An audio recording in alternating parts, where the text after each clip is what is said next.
Olá! Mais uma vez então estamos nos encontrando para fazer o estudo do Evangelho. Lembrando sempre que nós estamos fazendo esses encontros de forma virtual, já que nossas casas estão fechadas temporariamente. Então nós assumimos o compromisso de estar nos horários de palestras públicas nos encontrando. Por isso, vamos lembrar também que, por uma necessidade íntima de cada um, aquele encontro que nós temos com o Evangelho de Jesus, assim como com os nossos irmãos médiuns que nos oferecem a fluidoterapia.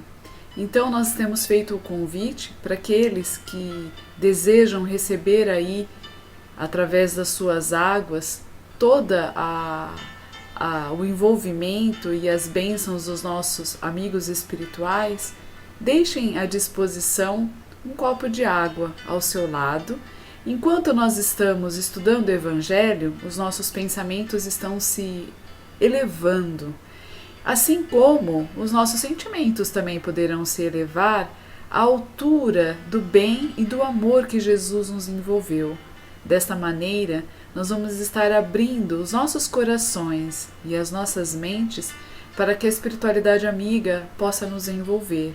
E ao final, então, do nosso encontro, da nossa explanação, nós vamos, então, tomar essa água, mentalizando as nossas necessidades e mentalizando, assim, também o nosso bem-estar.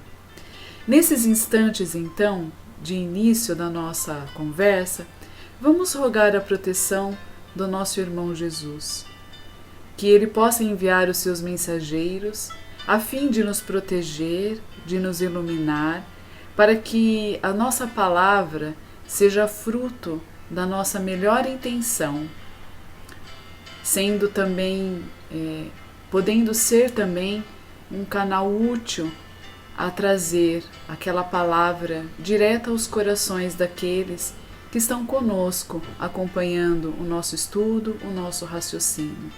Que haja muita tranquilidade de nossa paz, da nossa parte, e que essa paz que nos envolve nesses momentos de estudo possa envolver a toda a humanidade, trazendo a confiança, o amor, a fé e a justiça de Deus para os nossos corações, consolando assim as nossas emoções e trabalhando a estrutura de nosso pensamento, para que nós possamos ficar firme numa fé raciocinada, assim como Jesus nos ensinou. É isso. Olá a todos, aproveito também para dar o meu bem-vindo a todos. Eu acho que eu já vou começar rompendo aqui o protocolo, Rê, desculpa, enquanto você falava me veio à mente uma ideia de sugerir aos amigos, o nosso encontro ele não tem uma finalidade meramente conteudista, nós não estamos aqui para tratar do Evangelho, nós estamos aqui para mudar as nossas vibrações, para que a gente tenha um aproveitamento e uma mudança efetiva para melhor. E uma das propostas é mantermos-nos em sintonia com a casa, estarmos reunidos ainda que virtualmente. Então fica o convite, na medida do possível, para aquele que nos assiste, seja rigoroso também em relação aos horários. Procure nos acompanhar no horário que estaríamos no portal. Aos domingos, às 9 da manhã, às sextas-feiras, às 20 horas, para que criemos um feixe de comunhão que seja aproveitado pela espiritualidade amiga e também para que a gente não se descuide dos nossos hábitos, não é? Aquelas famílias que já estavam acostumadas a ir ao portal todos os domingos, para que não percam esse hábito saudável. Então é uma forma para que a gente se mantenha conectado. Os recursos da internet estão disponíveis, os vídeos ficam 24 horas por dia, é uma realidade, dependendo da necessidade de cada um.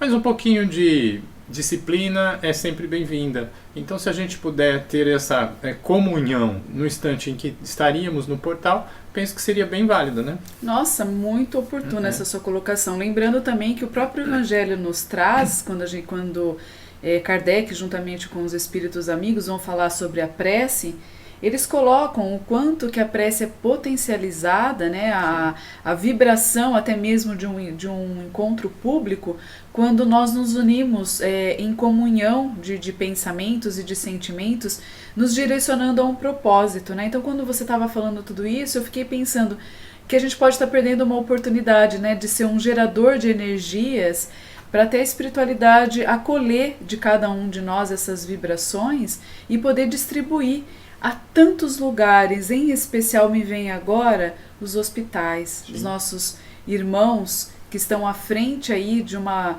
batalha invisível, mas uma batalha que exige muito esforço e dedicação da parte dessa equipe de médicos, enfermeiros e socorristas, que eles possam, então, principalmente receber as nossas vibrações, sentindo, então, um reestabelecimento, né? Se não for do físico, porque o cansaço vai abalar mesmo, mas pelo menos trazendo um bom ânimo, uma coragem para eles continuarem com essa missão que com certeza eles mesmos assumiram ainda na espiritualidade, né? Quando antes mesmo de reencarnarem, né? Bom, podemos dar início, Alain? Hoje nós escolhemos o capítulo 17 do livro do Evangelho segundo o Espiritismo. É o capítulo intitulado Sedes Perfeito, e nós vamos tratar então do item 7, o dever, lição trazida então por Lázaro, tá? Nós vamos fazer a leitura inicial então deste capítulo. O dever é a obrigação moral, primeiro para consigo mesmo e depois para com os outros. O dever é a lei da vida. Encontramo-lo nos mínimos detalhes como nos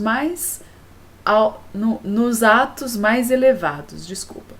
Quero falar aqui somente do dever moral e não do que se refere às profissões. Na ordem dos sentimentos, o dever é muito difícil de ser cumprido, porque se encontra em antagonismo com as seduções do interesse e do coração. Suas vitórias não têm testemunhas e suas derrotas não sofrem repressão. O dever íntimo do homem está entregue ao seu livre-arbítrio.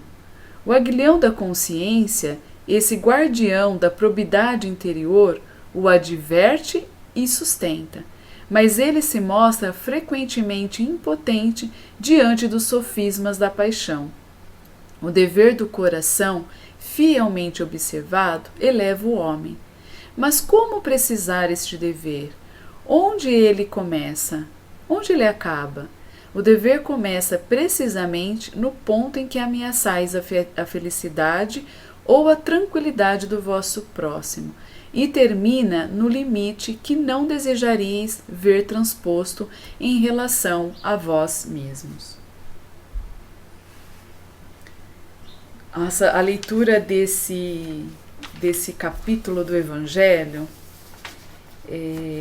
ela nos toca profundamente, até mesmo pela complexidade das palavras.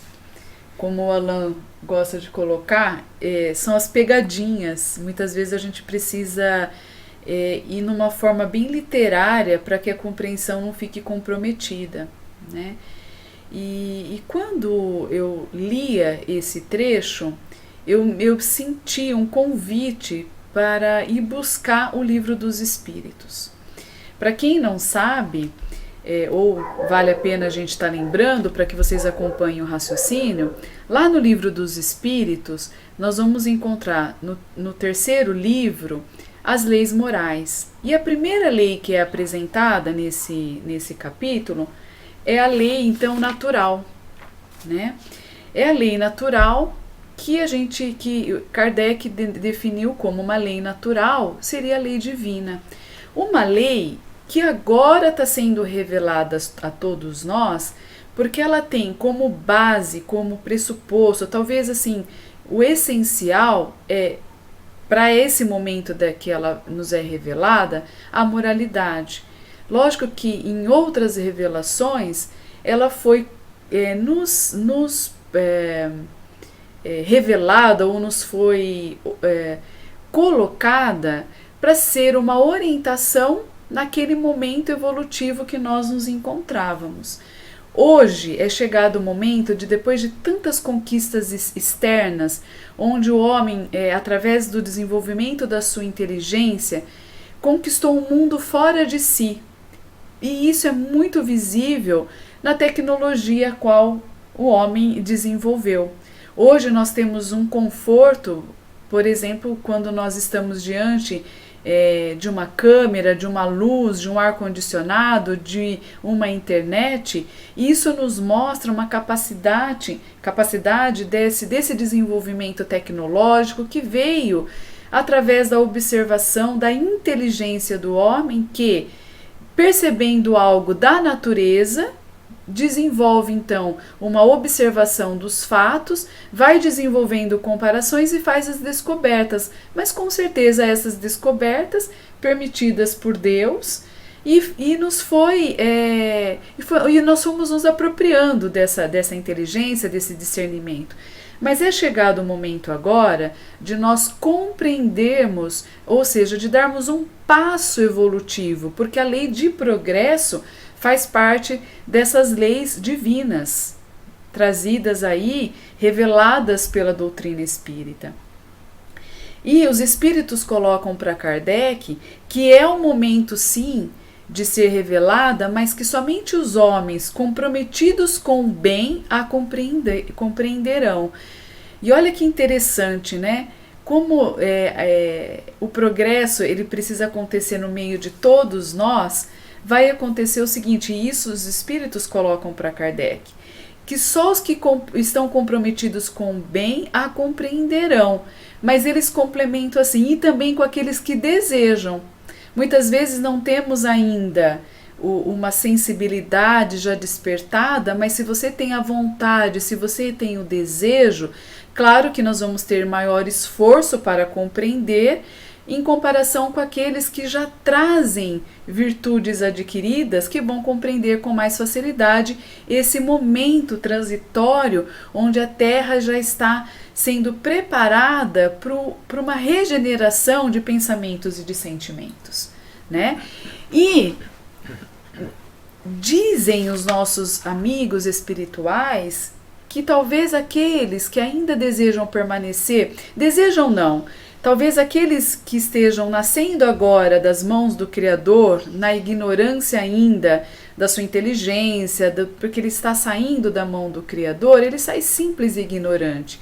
Mas talvez esses, juntamente com aqueles iludidos que tiveram a oportunidade de compreender, de fazer escolhas diferenciadas, mas decidiram permanecer na ilusão do mundo materialista, das paixões, dos sentimentos mais mórbidos que arrastam o homem mais para a animalidade, para os seus instintos, talvez esses serão parceiros e serão convidados a se retirar do planeta Terra, que já está num processo evolutivo, de um progresso moral, então terão que ser convidados a permanecerem num outro espaço, num outro planeta, porque aqui nós permaneceremos então num processo evolutivo, né?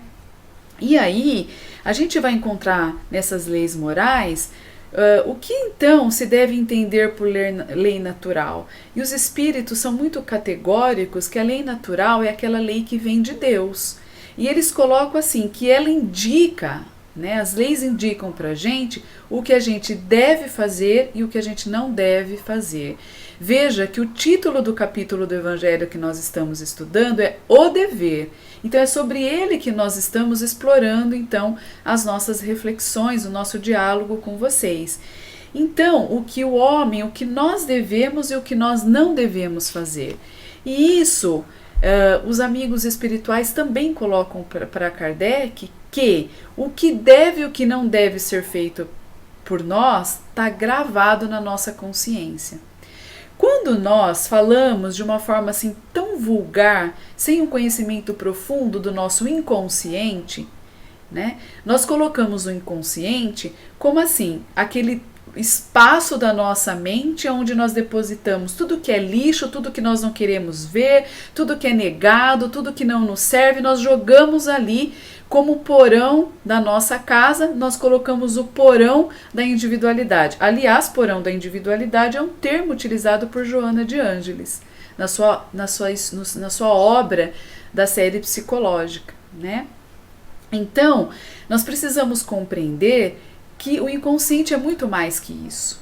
Porque também aí no nosso inconsciente está gravado todas as leis. É aí que está também de forma inconsciente, adormecida, como uma centelha, como uma sementinha, aguardando que nós despertamos e fazemos com que essa sementinha cresça, floresça, né? Em nossas vidas, as virtudes do bem.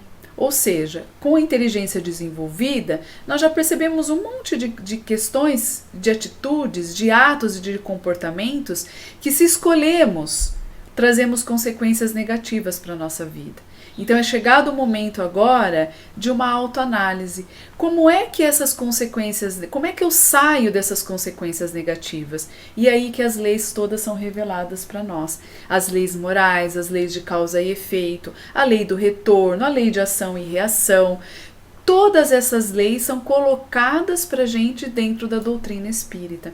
Então é um momento onde nós já somos capazes de compreender, de fazer uma leitura profunda dessas consequências, dessas leis, conhecendo então a sua dinâmica, para que então nós possamos fazer novas escolhas. E essas novas escolhas é o seguinte: eu continuo fazendo o mal ou eu já vou escolher a construção do bem? A construção do bem é despertar aquilo que já está na nossa consciência. Né? Na nossa consciência, não essa consciência também que a gente usa, olha, eu estou consciente, eu estou atento. Isso é uma consciência existencial.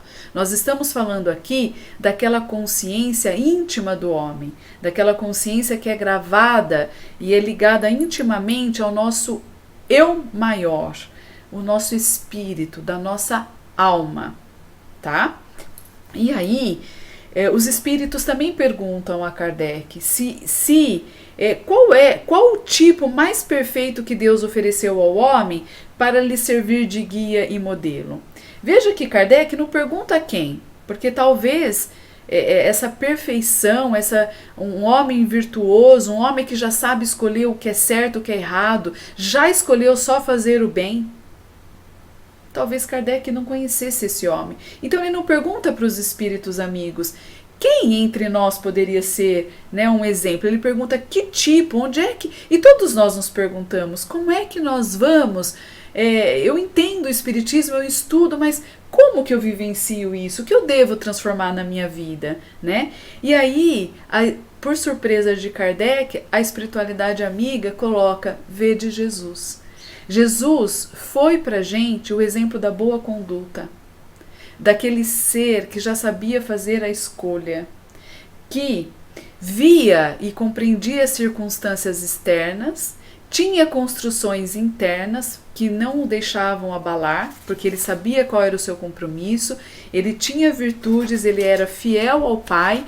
Então Jesus é colocado para a gente como o modelo e o guia espiritual. Olha só, modelo e guia espiritual. Se ele é um modelo e guia espiritual, é chegado o momento de nós não mais olharmos somente as conquistas externas, mas já começarmos a olhar para as conquistas internas.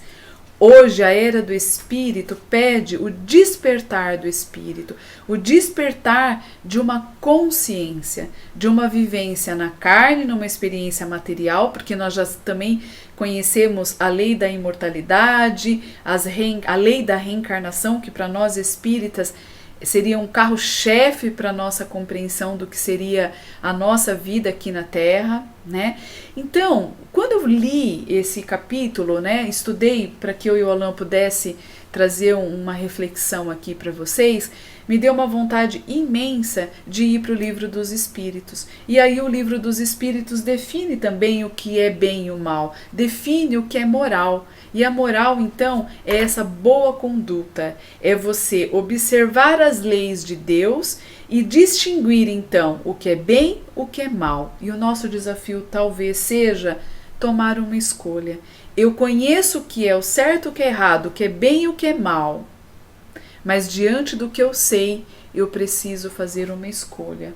Né, Alain? E escolha, eu acho que tem um atributo aí que é bem legal que o Evangelho traz e que acho que o Alain escolheu estar complementando aí a nossa reflexão na manhã. Não perca, já, sensacional. Vou não, falar já isso. É agora, não tem daqui a pouco não. Já estou passando para você a palavra, Alain. É legal você talvez colocar a referência para aqueles que querem se aprofundar, fazer a pesquisa lá no Livro dos Espíritos. É o livro 3º, o primeiro capítulo dele. A partir da questão 620, né? 620, a Renata chegou até 635, por aí, naquela região ali, mas independente disso, quem começa a ler, pega gosto, vai adiante, né? Depois vai adentrar as leis, vai chegar lá na lei de adoração e seguir por todas as outras 9, completando as 10 leis divinas, né? Sim. Propostas nos modelos de Kardec, mas como os espíritos falaram para ele, é uma classificação, aceita, trabalha com ela, mas não é rigorosamente aquela que nós pensamos como exauriente, né? Mas se a gente conseguir trabalhar em cima dela, já está de bom tamanho, né? Agora, eu acho que eu já vou direto no assunto, porque você falou uma frase que na nossa conversa você não tinha falado, e eu tive até que anotar aqui, porque você colocou: Jesus sabia fazer as escolhas, né? E eu acho que a sua frase me toca mais do que talvez o texto, embora o texto seja também completo, né? Eu acho que ele está falando de livre-arbítrio, né? Jesus sabia fazer as escolhas. E talvez a gente compreenda o livre-arbítrio ainda com o olhar do interesse pessoal. Quando você diz para uma pessoa: você tem o livre-arbítrio, talvez o padrão de pensamento, comportamento deste indivíduo seja assim: se eu tenho livre-arbítrio, eu posso fazer o que eu quero. Não é? Agora, Jesus já sabia fazer as escolhas. Essa frase foi perfeita. O que significa então o livre-arbítrio para Jesus? Será que esse livre-arbítrio é amplo a ponto de fazer tudo o que quer ou não fazer aquilo que quer? Ficou difícil entender? Eu vou repetir. Será que o livre-arbítrio significaria fazer tudo o que quer ou não fazer aquilo que quer? Convenhamos. Uma vez eu ouvi isso em um professor. Fazer tudo o que quer, um animal faz. O cachorro late, cava, come, utiliza qualquer espaço que ele esteja acostumado e se sinta tranquilo. Ele faz o que ele quer. Agora, acho que a superioridade humana, da inteligência, do padrão moral de comportamento, e aí, o que é o padrão moral de comportamento? A Renata já destacou: fazer o bem, agir de acordo com as leis divinas. Então, essa superioridade do pensamento humano é justamente resistir aos desejos, aquilo que possa, como diz o texto, comprometer a tranquilidade ou a felicidade do vosso próximo. Aí começa o dever. Então veja como o dever se relaciona com o livre-arbítrio.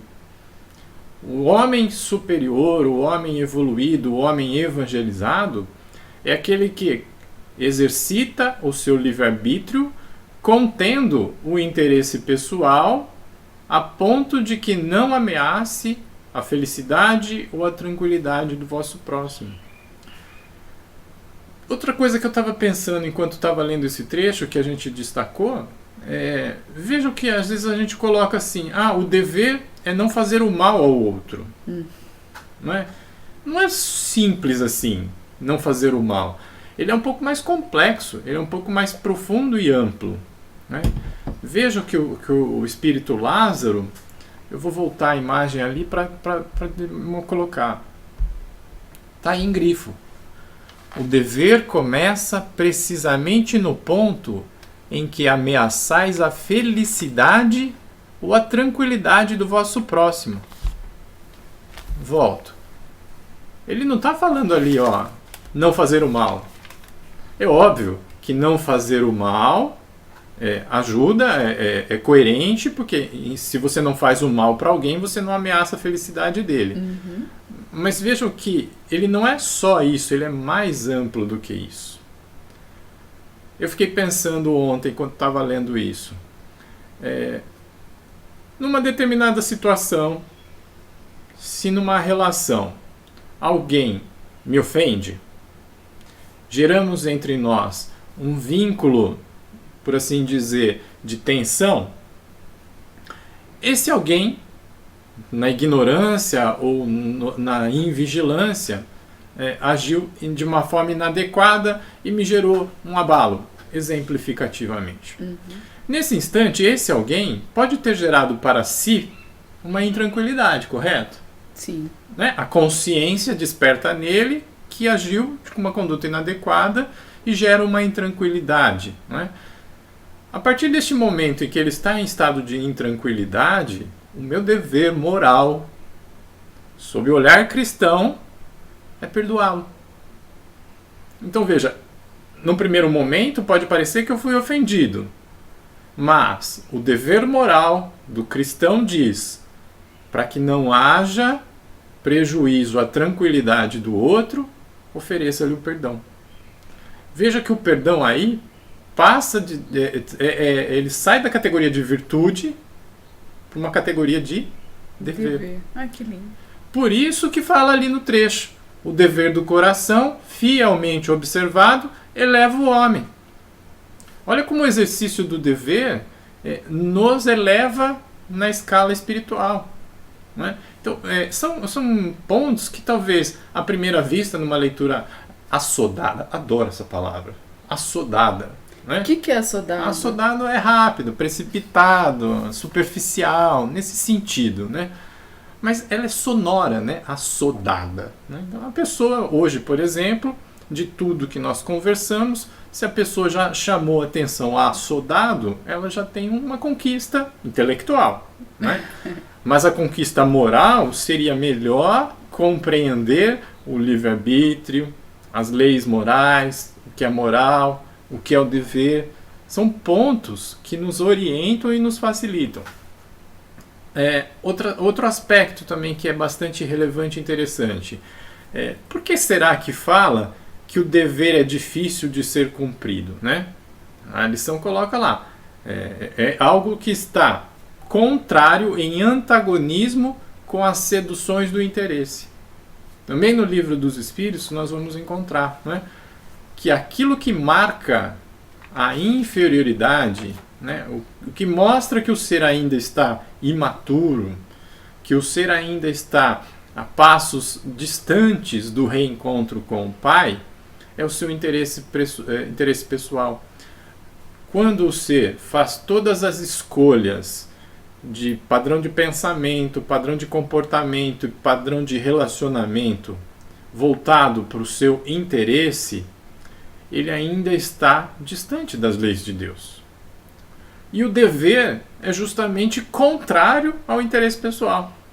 Não é? O dever é justamente olhar mais para o outro, não afetar a tranquilidade e a felicidade do outro. E pode ser, na maioria das vezes que nessa escolha no livre-arbítrio da ação, para não prejudicar a tranquilidade e a felicidade do outro, eu gero em mim algum desconforto. Isso é o que o Cristo ensinou, como um padrão de comportamento elevado moralmente. Isso que ele exemplifica no assunto que nós tratamos na semana que passou, na ceia, quando ele se deixa ser capturado e crucificado. Né? É uma escolha. Ele usa o livre-arbítrio para desempenhar a sua missão de esclarecer e dar o testemunho da imortalidade e renuncia à possibilidade que teria de escapar, manter-se vivo, por exemplo. Então, olha como as coisas, as mensagens, né, os ensinos da espiritualidade são coerentes entre si. Quando um conceito se mostra incoerente com o outro, pode ser que ambos estejam errados, ambos estejam em desarmonia, ou pelo menos um deles está em desarmonia com as leis divinas.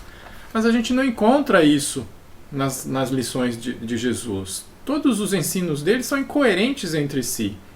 Uma coisa que ele diz agora, ele reaplica em outro conceito adiante de forma harmônica, porque é um símbolo da verdade. É um símbolo da verdade. Outra coisa que mostra, que dificulta o desempenho do dever, como o texto coloca, é que as suas vitórias não têm testemunhas. Né? O dever é sempre íntimo. O dever é, acima de tudo, do indivíduo para consigo mesmo. Depois dele para com o outro. Mas as grandes conquistas do dever cumprido, quando você renuncia ao interesse pessoal para não afetar a tranquilidade e a felicidade do outro, essa conquista, esse momento em que você decidiu por desempenhar o seu dever, não teve testemunha. Mesmo que diante do outro você decidiu agir em benefício do outro, esse outro não compreende que você fez uma escolha. Então ele não é nem ele, na relação direta, a testemunha da sua escolha. E quando nós ainda encontramos uma sociedade que usa ou abusa da escolha, que mostra a qualidades que ainda não tem, ou seja, quando nós jogamos para a galera, quando nós tomamos atitudes para impressionar, quando nós queremos a aprovação do outro, quando nós estamos muito preocupados e gastando energia naquilo que o outro pensa, fala ou age para conosco, ainda estamos incoerentes, desconectados da relação de dever. Da mesma forma que quem cumpre o dever não tem testemunha, as derrotas não têm repressão. O texto do Espírito Lázaro coloca isso textualmente, né? De uma forma expressa, explícita, que as vitórias do dever não têm testemunha e que as derrotas não têm repressão. Quando a gente corrige um filho, quando a gente corrige alguém que está sobre a nossa orientação, nós possibilitamos que ele retifique os seus padrões de pensamento e comportamento coerente com aquilo que nós estamos apontando. Não é? Agora, quando se fala de dever não cumprido, ninguém vai acusar expressamente, fazer a repreensão, porque ele não entendeu, ele não ouviu, ele não sabe nem os critérios que foram escolhidos por aquele indivíduo. Não é? Então, isso pode representar uma dificuldade para o desempenho do dever. Dificuldade para aquele que não conhece. Porque aquele que tem um olhar no futuro, aquele que, como Jesus, volto a repetir a frase porque ela é emblemática, sabia fazer as suas escolhas. Portanto, se nós sabemos fazer a nossa escolha, queremos fazer escolhas adequadas, nós vamos passar a ver diferente o dever. Ele passa a ser não mais um encargo. A palavra dever às vezes traz consigo o significado de encargo, algo difícil. Mas se a gente tiver olhar no futuro, se tiver o ponto de vista da vida eterna, nós vamos passar a entender o dever agora como uma baliza, como o caminho asfaltado, como o caminho da verdade para a vida eterna. Nós vamos passar a entender agora o dever como aquilo que nos auxilia no comportamento cristão. Lembra que a gente falou na última sexta-feira do jugo, ferramenta? O jugo, ferramenta, o dever é um jugo. Pode-se classificar assim, como uma ferramenta. Então, de dever em dever cumprido, o homem eleva no coração, eleva o padrão do comportamento. Mostra-se coerente com a moralidade do Cristo. Né? Então, pelo desempenho do dever, nosso olhar, doravante, se for de boa vontade para com o dever, com olhar no futuro, ponto de vista no futuro, sacrificando o interesse pessoal, não violentando a tranquilidade e a paz do outro, nós vamos caminhar firmemente para o nosso aprimoramento espiritual. Vamos mudar nosso padrão de pensamento, vamos mudar a nossa psicosfera, vamos mudar as nossas companhias espirituais, vamos estar em harmonia com o novo mundo que surge, não é? Renata fez umas considerações iniciais a esse respeito e mostra, eu acho que isso acaba voltando ao ponto em que a gente se encontra, não é? Tudo isso tem um objetivo, a evolução do ser, a evolução da coletividade, a evolução do mundo, não é? Nós estamos todos solidários um a um. Várias vezes falamos disso. As nossas escolhas afetam ao outro. O que eu faço afeta a felicidade da Renata.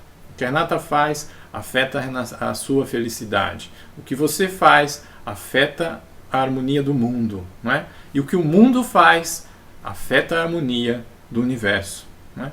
Então, as lições sobre o ponto de vista também são relevantes. Reporto-me a elas e nós vamos encontrá-la no capítulo 2 do Evangelho segundo o Espiritismo, não é? Então, esses, meus queridos, alguns pontos que eu gostaria de destacar sobre isso. Isso te chama mais alguma coisa a atenção, Rê? Eu acho que eu finalizaria retomando de novo, né, depois de tudo que nós falamos, para que a gente possa sair com uma reflexão, né, já que a gente jogou a nossa responsabilidade para com o compromisso do progresso do nosso planeta Terra, né, vamos pensar assim, que se a moral é a regra da boa conduta, né, o que nos espera daqui para frente não é que nós sejamos perfeitos, como assim Jesus já se apresentou.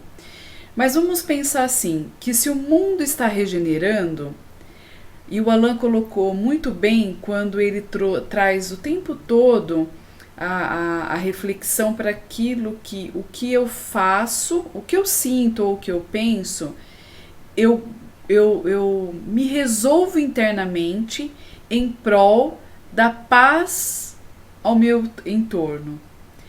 O mundo de regeneração é um mundo que exigirá de nós essa postura. Porque o mundo de regeneração não é um mundo de espírito perfeito e de espírito feliz, mas já é um mundo que tem como característica, e nós vamos encontrar essas características tanto no Livro dos Espíritos quanto no Evangelho segundo o Espírito, se eu não me engano, no capítulo 3, né, no Evangelho segundo o Espiritismo, há muitas moradas na casa do meu Pai, né? Então essas categorias de mundo são determinadas ali. Então, voltando ao nosso raciocínio, o mundo de regeneração, então, é um mundo que, apesar de eu ter sentimentos ainda desequilibrados ou sentimentos que precisam ser acolhidos, ressignificados por mim, apesar de eu ter alguns pensamentos desequilibrados, uns pensamentos que oscilam, isso fica internamente porque eu já serei capaz de ter uma boa conduta e assim como Chico Xavier exemplificou com a gente, né? Emmanuel pedia isso muito para ele, né? Olha, Chico, chorou, lamentou as suas dores, agora lava o seu rosto e vamos trabalhar, porque para os irmãos que precisam ser assistidos por você, basta o seu sorriso. Então, acho que eu terminaria a reflexão de hoje nesse sentido, que isso não quer dizer que a gente vai estar usando máscara, não, mas que a gente já é capaz de pensar que o que eu tenho cabe a ficar para minha autoanálise e eu me esforçar de dar o melhor para o outro em prol de uma paz e de uma harmonia nas convivências, né? Então eu acho que eu fecharia com essa reflexão. Isso aí. Bom, eu então... Para que a gente não se exija muito, né? O objetivo nem foi massacrar, chicotear, tem que ser assim, assim, assim. Não, ao contrário. Eu penso que a proposta de compreender o dever não é colocar um peso, mas sim para que a gente olhe para esta relação como em nosso benefício.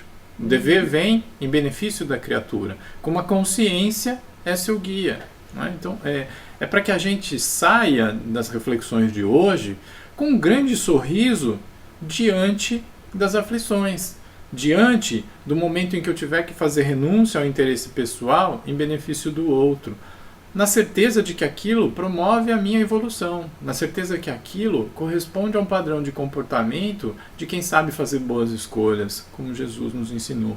Então, não é chicotear ninguém, não é colocar pesos desnecessários e com os quais não podemos suportar, mas para que a gente entenda diferente as perspectivas da vida. Né? E pensando então, para finalizar de vez, né, da minha parte, pensando então que se a vida continua, né, Alain, dentro do que você falou, a gente nas próximas reencarnações, nós não vamos precisar mais expiar situações que nós fazendo escolhas erradas, machucando e agredindo o próximo, nós começamos a ter então já provas, nós teremos situações mais leves, nós teremos mais processos educativos, e isso nos consola, né, Alain? Nos dá uma esperança. Por isso que o Evangelho pra gente, ele não é só um roteiro, ele nos acalma, ele nos traz uma fé. É isso, eu acho que a esperança nesses momentos de tanta dificuldade, de tantos irmãos que estão passando por provas onde tem que reajustar os seus pensamentos, os seus sentimentos, né? Onde nós temos que orar para tantas aflições que essa pandemia nos causa, mas Jesus, o seu Evangelho para nós é um roteiro de vida, é um roteiro de esperança. Ficamos na paz então de Jesus, com a paz da espiritualidade amiga, que está presente quando nós oramos, que está presente quando nós solicitamos a sua presença. Então que nós possamos vibrar nesses instantes finais, essa tranquilidade, essa paz que Jesus, que saudade, né, que nós temos dessa tranquilidade, desse acolhimento. Vamos trazer agora para essa lembrança, cada um de nós mentalizando então aquele espaço, aquele irmão que nós mais gostamos no portal, que nós possamos sentir o abraço tão acolhedor de tantos irmãos, dos trabalhadores que sempre nos acolhem, da espiritualidade amiga que se faz presente quando nós saímos da casa mais fortalecidos. Vamos trazer essa lembrança, sabe por quê? Está na nossa memória. Basta a gente acessar e entrar em conexão com essa memória que acende de novo em nós esse acolhimento. Então que a paz de Jesus, da espiritualidade amigas, desses irmãos abnegados que estão sempre conosco, em nome dos trabalhadores do Portal da Luz, me vem agora a figura amorosa do seu Anésio, que dá os abraços tão amorosos, da Dona Isaura, que fica com a sua marca tão expressivas nas orações que mexem com as estruturas do nosso pensamento e das nossas emoções.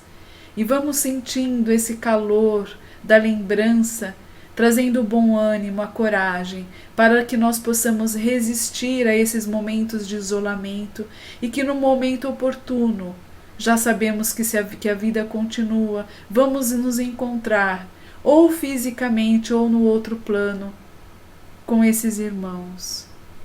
E que assim seja, Senhor. Muito obrigada, Deus, por esta oportunidade, pelo trabalho, por esse acolhimento através do Evangelho do nosso irmão mais velho. Que suas leis possam ser uma constância em nossa vida e que nosso espírito possa despertar para ti, Senhor, para que nós possamos, o mais breve possível, entrar no caminho da felicidade. Que assim seja. Assim seja. Até logo a todos e até a próxima. Até. Nossa.